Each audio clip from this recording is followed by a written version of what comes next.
Et du sport dans ce journal, on ne dit pas si TikTok a sévi de ce côté-là. En tous les cas, un rêve qui monte en flèche à hauteur de la passion, la pêche sous-marine. C'est leur dada.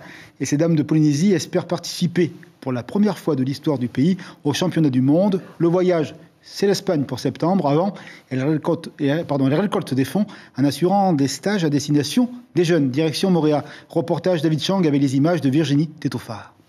Et donc l'objectif aussi du stretching et de la respiration, c'est de pouvoir réduire son rythme cardiaque pour pouvoir être le plus zen dans l'eau. Comment gérer son souffle, quel matériel utiliser?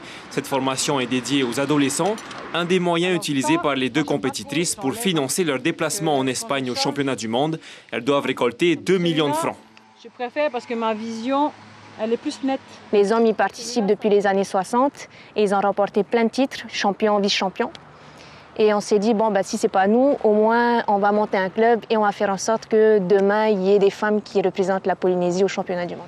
Dans ce stage, Taina et Onyx inculquent les rudiments de la chasse sous-marine, le partage d'une expérience de plus de 10 ans dans le domaine. Et la première leçon, c'est de ne jamais sortir seul en mer. Et c'est top pour la sécurité, parce qu'il y a toujours quelqu'un qui va te surveiller, parce que c'est pas facile dans l'eau. C'est top d'avoir quelqu'un pour te protéger et pour avoir un œil sur toi. Une opportunité en or pour les parents qui veulent avoir la conscience tranquille. Veitiare a sauté sur l'occasion.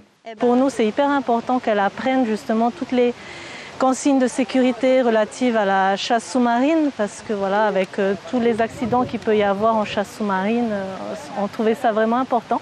La pêche, mais dans le respect de l'écosystème, une valeur que les deux pêcheuses partagent par le biais de leur association. Julie Buton, du Rahui Center, est venue parler de l'anatomie des poissons, de leur évolution et de leur cycle de reproduction.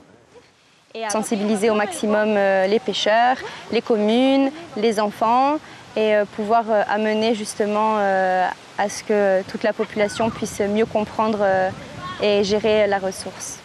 C'est la fin d'un stage d'une semaine. Pour récolter plus de fonds, les deux pêcheuses organisent une soirée le 28 juillet au golfe de Moorea avec en invité d'honneur le groupe de musique Sisasoué. L'information en continu sur Polynésie la première, Internet et réseaux sociaux.